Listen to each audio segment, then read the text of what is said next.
Poslušate Lahkonočnice, pravljice sodobnih slovenskih pravljičarjev, ki jih berejo pripovedovalci iz doma starejših občanov.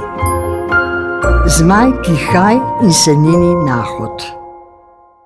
Zmaj Kihaj si je na vso moč želel biti prijazen zmaj.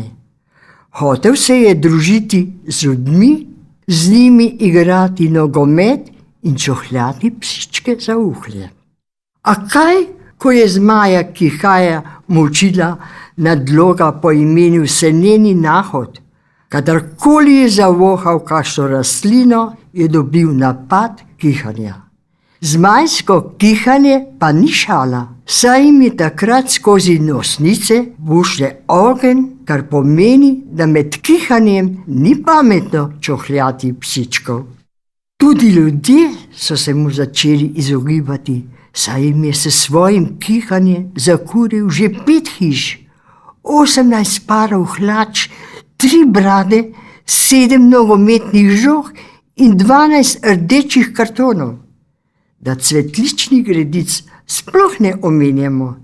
Zmaj Kihaj se je žalosten umaknil v svojo votlino in pisal kraljici Hijacinti, ali mu lahko kako pomaga. Ko je kraljica prejela njegovo pismo, je takoj sklicala svet učenjakov, modrijanov in coprnikov, da bi mu pomagali. Zmaj Kihaj je bil namreč najboljši igralec nogometa, daleč naokoli, in z njim v moštvu je bila Hijacintina kraljevina na prvem mestu lestvice. Modri možje in žene so staknili glave, tuhtali 7 dni in 7 noči, na kar so se 8. dan vrnili h kraljici z rešitvijo.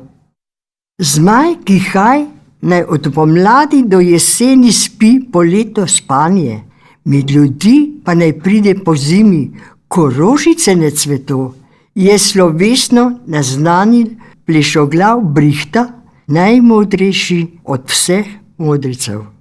Kraljici, ki je na svojem prestolu jedla sladoled, se je zaletelo. Kaj se vam je vsem zmešalo? Poleti, ko so najpomembnejše nogometne tekme, naj spi, da bi se ti bolhe zaredile v bradi. Gremo tuhtat naprej. Tokrat je minilo 2x7 dni in 7 noči. In ko so 15. dan stopili pred kraljico, je spregovoril čarovnik z vizo Čuknenšek. O, dobra kraljica Hijacinta, modrovali smo in premlevali. Če zmaja Kihaja ne moremo skriti pred svetnim prahom, ga lahko oblažimo neugodne posledice kihanja. Nad glavo mu bom začaral oblak in kadar bo kihnil, se bo iz oblaka ulil dež in pogasil ogenj, preden bo povzročil škodo. Kraljici se je ideja zdela sprejemljiva in poslala je zviza Čukneška v Kihajevo votlino. Tam je čarodej zamomljal nekaj urokov in zmaj Kihaj je veselo priskakljal na plan. Nad glavo pa mu je sledil oblak. Stekel je čez travnik marjetic in rez. Kadar je kihnil, se je iz oblaka na njegovo glavo ulil dež. Kraljevstvo se je razveselilo. Težava je bila odpravljena. A žal le za teden dni, saj se je zmaj Kihaj zaradi ploh nad glavo prehladil in kihal še bolj. Pravzaprav sploh ni več nehal kihati. Z vizo je odčaral oblak in jezno žvečil svoj coprniški klobuk. Saj ni več vedel, kaj naj. Kraljica Hijacinta mu jih je ravno hotela napeti, ker je zaradi njegove zamisli zmaj zbolel na dan pred pomembno nogometno tekmo, ko je nekdo pocukal za ogrinjalo. Bil je mlad pastir v raztrganih hlačah. Kaj hočeš, je osorno vprašala.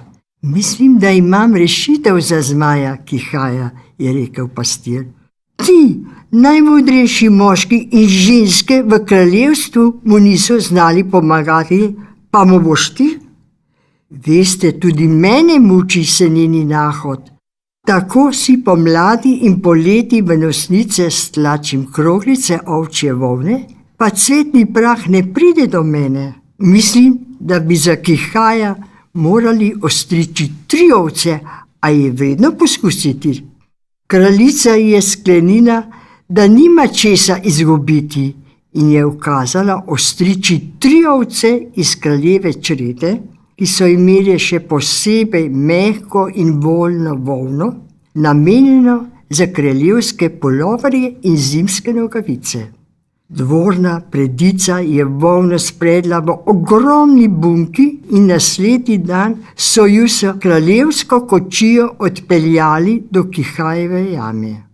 Urnos ju je vtaknil v nos, kraljica Hiacinta pa mu je v preskus pred obraz pomolila šopek orhidej.